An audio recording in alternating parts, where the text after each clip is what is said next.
In your opinions, is there inherent order in nature, or is it all chaos and chance? Tom's question is it possible to prove that other people besides ourselves have consciousness? Kuna Matata! This is the People's Countryside Environmental Debate podcast with one sane co-host and one insane co-host. You try and work out which is which. Anyway, we don't talk about the countryside as much as we used to. You, the listeners, send in random questions for us to talk about, and we try and always bring it back to the countryside. I get the impression sometimes listeners are trying to challenge us with some of these questions. Anyway. Are they trying to provoke us into a debate, Stuart? Yeah, maybe. Anyway, we try and open the door to the tough conversations, and we must point out, William and I, who co-host this podcast, we're not activists. We're just people who are just behind the scenes exploring the psychology behind a lot of the tough questions that are presented to us all. We try and present it in a conversational style, real conversations, real opinions, authentic views. Try and keep the big issues in your consciousness, and through actions we try and address what we conversate around. I'm Stuart the Wildman Mabbutt, and who's the other co-host? I'm William Mankelow. Thanks very much for being with us. I will also add, we're not experts either. We come at this from our own point of view, from our point of view when we're confronted with the questions, because we don't see these questions. We might glance at them briefly, but we have no idea. I've got no idea what these two questions are. I know where they're from. One's from Alaska in the USA. Yep. And one's from Portsmouth in England. Both very cold places, I'd suggest. In very different ways. Yeah. So the first one is from Velma in Sitka, Alaska. Do you know what, when you say Velma, do you know what I want to do? Or just Scooby-Dooby-Doo! So Velma's question, not the one from Scooby-Doo, I'm sure. In your opinions, is there inherent order in nature, or is it all chaos and chance? It's all chaos and chance. There you go. End of episode. In your opinions, is there inherent order? You mentioned this, I think, in the last episode. Order and higher order of things. Or is it all chaos and chance? I think there is a bit of all those things. I think there is an order, a balance. That's what I'd call that. Okay. You know. Yeah. So there are things in the food chain. You've got apex predators who are at the top, and they can't survive unless, you know, their food source is down there, which is lower down the order. But doesn't mean they're less important just because they're lower down. It's not like in India you have the caste system, and in the UK you have the class system. You know, we try and make certain humans more important than others. I think in nature, which we are part of, not separate, there is an inherent order, inherent balance. But I'd also say that balance and order is chaotic, is often by chance. It's all those things, like it always is. It's never one thing. Because there are certain things that happen when we talk about a meteorite strike that killed the dinosaurs that they had no control over. That species had no control over. It's an outside influence, an outside thing that happened. So I think the universe is chaotic. There is order, there is balance, because as you suggest, on a wider spectrum as well in the universe of gravity and that type of thing, you know, we're all in balance with each other. But at the same time, life is just chaotic itself. There's no real map to it. It just happens. It evolves. It is chaotic. Is there a destiny involved in this? I don't believe in destiny. I believe in just... We all have to believe in something. Wow. Belief is such a loaded and... I think I've been thinking over the word belief recently. Belief is such a loaded word, because belief often is then attached to spirituality and religion. So you can say I believe, but you're saying you believe. I use the word belief in the sense of that from the information that I got, this is what I understand. The interesting thing is you use the word spirituality. Now, some people see the word spirituality as about religion. Some people see it as about ghosts. Yep. And then other people see it as about going within yourself and you know. Yeah, so that spirituality can mean lots of different things. Yeah. Religion obviously means a lot of different things. What I'm thinking though is that the word belief is often tied In to that. those two things, right? So actually, I should say more that my understanding is that the world is chaotic. There is no destiny. It's all physical. Well, I do believe in destiny. I do believe you were destined to meet me to improve your career. And I believe in destiny that I met you and I ruined my career.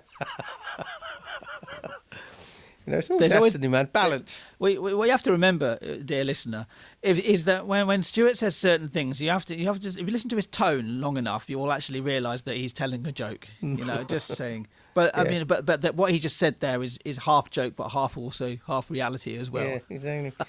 I believe it was anyway. So, Velma from Alaska, in your opinions, is there inherent order in nature, or is it all chaos and chance? Do you reckon it's always been like that? Well, Or before humanoids came along? Well, it's a very deeply philosophical question about where life came from, and it all depends on what your beliefs are. You know, it's almost like we like to see patterns ourselves as humans. We're very pattern obsessed in a way because it comes from when we were being hunted ourselves, and we need to understand the difference between a movement in the bushes because of wind and a movement in the bushes because it was a saber-toothed tiger coming to eat us. Well, we were obsessed with patterns, but the chances of us evolving to the species we are today is millions to one, I think. So we are in sort of like a perfect place. There are so many things. Brian Cox was talking about it, I believe. Literally, the reason why we are where we are and we have evolved on this planet is to do with things like Jupiter being where it is, and the fact that the moon actually, the way the moon was formed by two bodies colliding with each other, it actually meant that the moon kept Earth in a very, very stable position. When it was on its axis, it tilted its axis, which meant that there was a movement with the way the planet was heated and cooled during its cycles. That created things like the seasons, and the seasons then made things move around the world, around the Earth with wind. So you actually would get biodiversity being spread around the whole world, and that's very specific conditions that have come here. So you could actually say that's a little bit of order, but for me it's chaos. Okay, I can't say anything else on that. I've got a run of relatively stump-worthy questions that, you know, stumping me. I can't really go beyond what I've said. Anyway, what I'd like to, two things I'd like to talk about before we go on to the next episode is you got a sponsored challenge coming up with your sister, William. Yeah, and straight off the bat, the money we're going to be raising is going to be for Stuart's Extreme 8 all-terrain wheelchair. My sister had been doing a little backstory of my sister is that she had been doing long distance running for many years. I think it might even be about 10 years now. And I think she got to the point where she'd done the big marathons. She's ran London, Berlin and Chicago, and she wanted something a little bit else. She wanted another motivation to do something. And we've come up with the plan on the August bank holiday this year, which I think is the 24th, 25th and 26th of August off the top of my head, but around about that time, of doing a 3-day walk along the Thames Path from Putney to Henley. We're going to go upstream, so we're going to go uphill. We're making it harder for ourselves. So it's going to be a fundraiser for Stuart's all-terrain wheelchair, which will be. It's not a nice thing to have. It's an essential thing to have. It's a necessity, yeah. Yeah, because I need it to get back out leading these walks, which is mine and largely William's income. Yeah. And so, how can people find the preparation story about this challenge you guys are doing? Is it online? Well, we'll be talking about it a lot on our own social media at the moment, but I'll share more details as we go in the year, and it'll be good to talk about it on this podcast as well. To talk about it here. This is probably one of the best places to hear about it, really. Yep. And the other thing, we recently had Oxford University micro intern Sophie Williams. She did some great work, like all the interns do. Yes. Push us forward into new areas. But We're applying for a... Go on. Can I just say that video that Sophie did, there's some drone footage of you in your current Q50R going across the grass, and it's capable of doing that, but if that was any boggier, that you would have got stuck there. And it showed me more, really demonstrated that the Extreme 8 is needed. There's a necessity for you to be able to do that. And we're also applying for a crank start Oxford University intern for 6 weeks in the summer. This is for I think students who have a household income of less than 32,000, and it gives them an opportunity.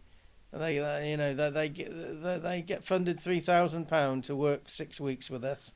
It covers all their costs and hotel fees, whatever they need. They get a chance to work with us. Yeah, and it just gives them wider experience. So we're applying for that. So keep an ear out for interns, because we might actually get one of these crankstart interns in the listener's chair. We have to get that out, can dust it down, and get a listener sat in one of the chairs and help discuss with us. This, of course, will be our second crankstart. And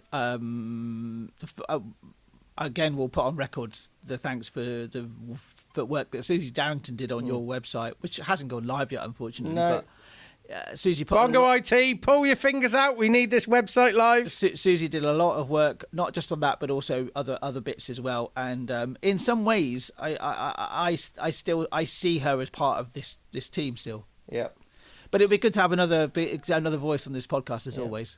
And go on. So on to the next question, which is Tom from Eastney in Portsmouth, England. What's his question? Have you ever been to Eastney?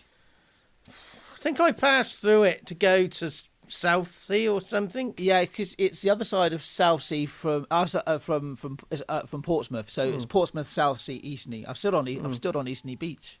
All right. Okay. Yeah, I guess that's a really interesting thing. Fact. Anyway, Tom from Eastney, Portsmouth, England. That's the question's from. So Tom's question is it possible to prove that other people besides ourselves have consciousness? Ooh. Is it possible to prove we have consciousness ourselves to other people and to ourselves? Yeah. Before you try and work out if other people can prove it to you. How do you prove? How would you prove to me that you're conscious, and how would I prove to you that I'm conscious? Well, if I punched you in the face, that could just be a reaction. That could be a warning. Could just be a reaction. Could be your imagination. Could be a pigment of my conflagellation. Yeah. Well done. I've got that. That's plagiarism, that is. Where's that from? From my own larynx. Oh, it's from yours. Okay. Yeah, okay. You nicked it from me. Yeah. I mean, how can you prove that other people besides ourselves have consciousness? I mean, I kind of think that I actually don't think I'm... Can I actually prove to myself that I have consciousness? You know? You might be just a construct of various electrical charges in your brain. Well, we all are, aren't we? Isn't that what consciousness is? And I often say there's a philosopher out there who believe we are actually all the same person. We are all the same. You know, what you think is you is actually what I think is me. We just evolve in different ways through our own life experiences, but we are all the same person. Yeah. That's a blow your brain if you think about that too much. Yeah. I would definitely counteract that with going back to the previous question about order and chaos. It's chaos. We are all individuals. We have consciousness because we've evolved consciousness. We're conscious of who we are. Not many animals have that consciousness. We assume the self-consciousness. Well, again, you can do it through scientific tests. There was a question we had thrown at us. I knew you were going to say that about the bees, about what bees see in a certain colour. Yeah, gave a talk, and I said bees can't. They see contrasts in colour. So if you have flowers, have two different colours on the flower, and they can't see the colour red that comes out is black. And the woman quite passionately, she said, "How on earth does anybody know that?" Well, because scientists put their anoraks on and study this stuff. Yes, exactly. No, the stereotype of a scientist is wearing a white coat. But if you peel that off, there's an anorak under there. Yeah, well, maybe the white coat is actually an anorak in disguise.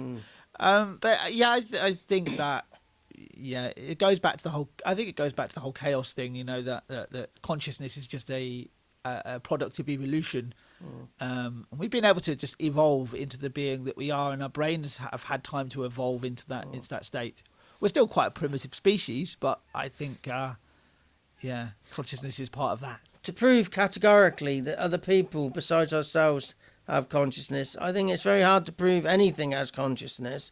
But on the law of balance and average and logic, yeah, we all have a consciousness. But do we really need to prove that? Shouldn't we just be getting on thinking about how to burn less fossil fuels? Yeah, it's a distraction. I sometimes think philosophy is a good thought experiment, but philosophy can be also a bit of too much of a distraction from reality. So a philosopher once said to me, if a philosophical question can be answered, it's not a philosophical question. Well, yeah, exactly, yeah. So I think my brain works in a way of like maybe I'm just always looking for the answer and understanding where the answer came from as well. I think philosophy. Well, I don't even remember this, Stuart, but we had a almost debate between Susie Darrington, yourself, and myself at the Turf Tavern, and you were talking about this whole idea of philosophy of if a tree falls in the woods, does it make a sound? And you both said no, it doesn't, and I said yes, it does, because what is sound? And Have you realised you were wrong yet? It's nothing to do. I think the thing is, right. I think that there is no actual answer to that question. There's no one answer to that question, because you could actually say, well, what is sound? Because that's what I started with. I asked the question, well, what is sound? It's a vibration. Exactly, yeah. So if it makes, but we can go through that discussion. I remember my mum phoning me once and saying, because she did this quite often, randomly said, "Oh, William, did you know there's 3 ways a chess match can finish?" And I was like, "Only 3? I can think of probably about 10 off the top of my head." You know, a meteorite hits you on the head, lands and obliterates the world. That'll end the chess game. My mum and I used to have a conversation about this. If a tree falls in the woods and nobody's there to hear it, does it make a sound? Because she used to say, "Oh, don't you ever hear your telephone ringing?" And I used to say, "But it's in the other room." She said, "Well, can't you hear it from in the other room?" I said, "Well, if I'm not there to hear it, does it make a sound? Maybe it doesn't ring." What an ending!